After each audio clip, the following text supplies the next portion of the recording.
got back from the sale barn maybe about about an hour ago. I went over there today to get 5 animals, but I only got 3. I just got 3. It's just how things turned out. I went to go get 5, but 3 is what I ended up with. And if y'all take a look over that way, I don't really want to go too close to them because I think they're a little bit jumpy. But then you see that white face one right there, and the one right next to it, and then this red one on the very end of the 3 animals that I brought in. But I'm not like a cattle genetics expert, but from what I'm seeing, that white faced one with the red coat is a Brahma Hereford cross, and then the white one is a Charolais Brahma cross, and then the red one is just some kind of a 1 to 1.5 type medium large frame animal. So that's from my understanding, just from when I take a quick look at them. But you can actually see that one. You can see his ears poking out to the side. But I got 3 steers today. I got 3 steers, and I paid an average of $3 a pound, and I paid $8.50 an animal, and I got them a little bit heavier this time. I got them a little bit heavier just because it's just okay, because here's the big picture of what's going on right now is that whether I raise 10 cattle, or whether I raise 20 cattle, or 30 cattle, or 40 cattle, or 50 cattle, it won't matter, because at the end of the day, I'm not really interested in saving $100, right? Like my grass right now, under any circumstance, if I put about $600-700 a month into my field, if I put about $700 a month into my farm, even if the cattle are unable to harvest all of it, even if I have too much grass, I'm not going to be like, oh man, maybe I should save myself $100 a month, right? Maybe instead of investing $700 a month into my farm, maybe I should invest $600. Maybe I should reduce the amount of grass that I'm growing and just save myself $100. But like me, I don't really care about the $100, right? I'm not going to say I don't care. I would just rather, if it cost me $700 to do my absolute best work, I would rather just focus on doing my absolute best work instead of being like, oh, you know what I'm going to do? I'm just going to save $700. I'm just going to save $100, right? And so, regardless of whether I have 10 animals or 20 animals or 30 animals or 40 animals or 50 animals, it will cost me the same. It will cost me about the same. I could probably even put like 75 cattle on my field, right? If I felt the need to, I probably could, right? And so, as of right now, it doesn't matter if I have 20 animals, it doesn't matter if I have 30 animals. The amount of money that I'm going to be investing into my farm every single month is going to be the same. And so it's in my best interest to get some animals out here to eat this grass. My grass is already about 2 or 3 inches tall, and it's only been 3 days. And it's probably growing at about an inch, like 1 inch a day. Granted that right now there's only really 1 leaf on the grass right now. So grass, it also branches out and has multiple leaves, and it really only has 1 leaf on it right now. So the overall biomass accumulation is not that fantastic. Even though my grass is 3 inches tall, the overall biomass accumulation is not that fantastic. But you can actually take a look at my field right now, and you can actually see the field is turning green. And so the field is, I can actually see the grass growing from here. And so right now, it doesn't matter if I have 20 animals, it doesn't matter if I have 30 animals, it doesn't matter if I have 40 animals, it doesn't matter if I have 50 animals. If I put $700 a month into my farm, I will have practically unlimited grass until the weather turns on me. And even if the weather turns on me, I have so much feed resources put away in storage that even if I ran out of grass completely, I could put my animals on a complete total mixed ration for probably 3 months, probably 50 animals. And so, it doesn't really matter to me right now. I'm not gonna say it doesn't matter, because I should think about the things that matter, right? I'm not gonna sit here and go, oh, that doesn't matter, this doesn't matter, that. The things that matter to me are, I need to get the population of my field up. I need to get more cattle on my field, because here in about 2 weeks, I will have so much grass that even if I had 75 animals on my field, they would not be able to eat all of it. And my animals are very well conditioned. If you look at them from here, the longer these animals stay on my farm, the more conditioning that they will put on. And so these animals are visibly putting on a lot of weight. You know, I got a lot of grass, you know, and so here in a couple of days, if my field dries up, I got plenty of moisture, and the soil temperatures are a little bit warm, and I still have about $100 worth of seed left in storage. I just bought an extra amount of seed. I probably got 5, 6, 7 bags of seed left over in storage, and so. You know, I'm probably just gonna go ahead and reseed my field just a little bit. You know, here in you know, because I need to get rid of that seed. And to put that into perspective, I think it cost me like $350 to plant my whole field, all 10 acres. For me to plant 10 acres, and if I wanted to plant 10 acres of grass so thick that it could feed, you know, 75 cattle. If I wanted to plant grass that thick, I could probably it would probably cost me about $350.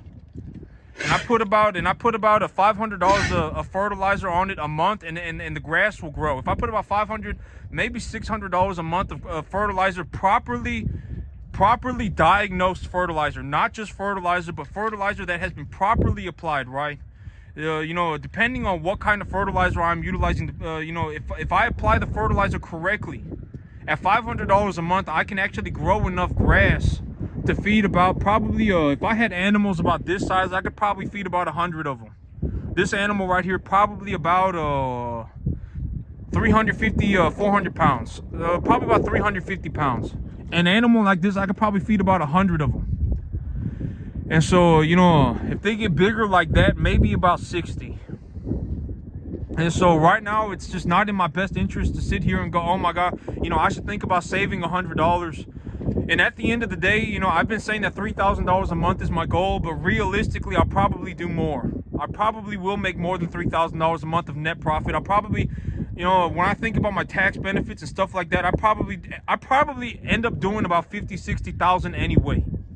At the end of the day of net profit, that's how much money's going to end up in my pocket at the end of the day. And these cattle, okay, so when I look at cattle, right, like let's say I look at an animal like these animals I brought in, I paid an average of I bought 3 of them, and I paid an average of $850 an animal. And when I'm done with these animals, they probably more on the 1.5 side. They're a medium large frame animal. A lot of these Brahma crosses end up having very large frames. You know, from what I've just seen in the past, that these Brahma crosses, for whatever reason, tend to have very large frames. And so I would say that these animals are going to be somewhere on the 1.5 medium large frame side. If I'm unfortunate, maybe, you know, realistically about 1.5, right? And so by the time I'm done with these animals, I'll probably make somewhere around $1,600. And so I'll go from I'll have put $875 into the animal, and let's say I raise them for 6 months, and it cost me $25 a month to raise the animal, right? And so that would be like $150. And so let's say I'm all in, let's say, and then I have to put them on a total mixed ration for a couple months. I put $1,100 into them, and I get $1,600 out of them, right? And that means I end up with $500 that goes back into my pocket per animal. And so that is the ultimate goal, essentially, for how I am looking to make $3,000 a month. But realistically, even then, I'll probably do more than $3,000 a month. I'll probably do something like $50,000 a year. I'm probably gonna get closer to 50 than I will 40. And I'm just being realistic, right? And it's just you know, if I put my time in, I put my effort, and I keep a good eye on my field, granted that I do my part. This money's not just going to magically end up in my bank account. Granted that I do my part. The animals stay healthy, the grass stays good. You know, here in about spring, you know, I may have to, you know, if commodity prices have been kind of taking a dip even in the winter, but I'll have to keep an eye on the markets, and, you know, ultimately, I'm probably going to end up doing better for myself than I really thought I was. When I just take a look around at what I got going on right now, and I see how fast my grass is, like I'm taking a look at my front yard right now, my grass is already probably 2 to 3 inches tall, and it's only been 3 days. And so here in about a week or two, my grass will probably be, close to like 7, 8, 9, 10 inches tall. And at that point, these cattle, they will be on a buffet. they will be able to eat as much as they want, and even if they eat as much as they want, they will not run out of food, not even close. Even if I had 30 animals, that would be the situation. And so granted that it does not freeze over again. If it freezes over again, the grass will have to regrow again. But if that happens, it's whatever, right? I got so much feedstuffs put away in storage. And granted, okay, so the thing about feedstuffs, right? The thing about feedstuffs is that if I have a feedstuffs that is about 65% TDN, if it's about 65% energy and about 12 to 16% protein, well, about 12 to 14% protein, depending on what stage of development the animal is in. And this is for stocker calves and backgrounding calves. This is not for like little tiny little baby calves, and this is not for like lactating mama cows. If this is just for stocker calves in general, if I have a feedstuff that is about 65% TDN and about 12 to 14% protein, depending on their stage of development, if I feed it to them and the mineral levels are also correct, and I'm able to purchase the feedstuffs at about $200 a ton delivered. If I get it for about $200 a ton delivered, the chances of me profiting by feeding the feedstuffs properly is good. When you start getting towards that $300 a mark range, when you start getting close to about that, the chances of you making money, especially if the cattle market takes a dip, is very low. I mean, it's going to become very difficult to be a profitable business paying that much for feed. And so right now, I purchased my feedstuffs at about $205 a ton delivered. If I include the corn stalks, maybe I'm sitting somewhere at around $160 a ton delivered. Maybe about $160, $150 a ton delivered. But I purchased all of my feedstuffs when they were in season and commodity prices were low. And so, you got to be able, you got to be opportunistic and put the feed away when you can for cheap. But if the feedstuffs is somewhere around a 65% TDN and about 12 to 14% protein, and you also provide the correct level of minerals to the animal, the chances of you making money or just breaking even on your feedstuffs is very high if you're sitting at about $200 a ton, even if the cattle market takes a dip, even if you're paying, 7-8% interest on your loans, annual interest on your loans, the chances of you making money are pretty good. And so, ultimately that is the case, right? And so, right now I'm doing very well for myself. I brought in new animals. I probably need to bring in more animals. It does not matter how many animals I have as of right now.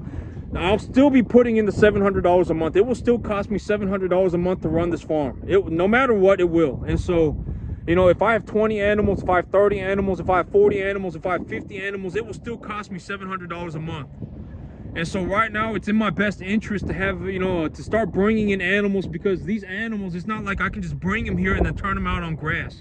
These animals are in the preconditioning pen right now, because here in about the next probably 2 days, if these animals are going to get sick, they are probably going to get sick here in the next 3 days. And so I'm going to, I'm going to keep them in the preconditioning pen for about 3 days. And once the animals have been straightened up, I can let them out on the grass. And by the time I let them out on the grass should be about 6-7 inches tall.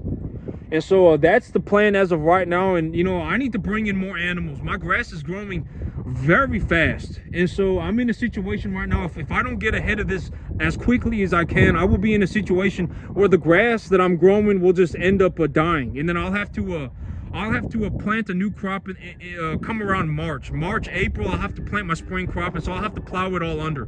And so if the cattle do not graze all of it for me, I will just end up having to to turn the grass over. And it would be in my best interest to just bring in as many cattle as I can so that they can eat as much of the grass as I can. And and financially, I am probably doing better for myself than I anticipated. Overall, I'm probably making more money than I think I am. And so right now things are going, I got things rolling, and and things are going good. I'll probably end up doing somewhere around 50,000 here on this farm, and that's plenty. That's good enough money for me.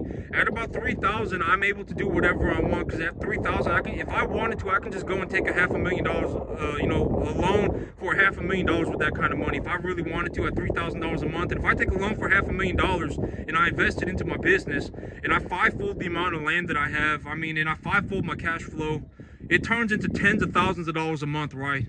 And so, at $3,000 a month, all of my goals have been reached. If I go beyond that, I've just done better for myself than I thought I would have. And so that's a good thing. It's not something to punish myself about. It's not something to get upset about. It's a very good thing. And so, you know, right now I'm doing very good. I brought in more animals. I paid about $8.50 an animal, $3 a pound. And when I'm done with the animals, I'll probably get about $1,600 an animal. And that's it for me today, YouTube. Y'all have a good one.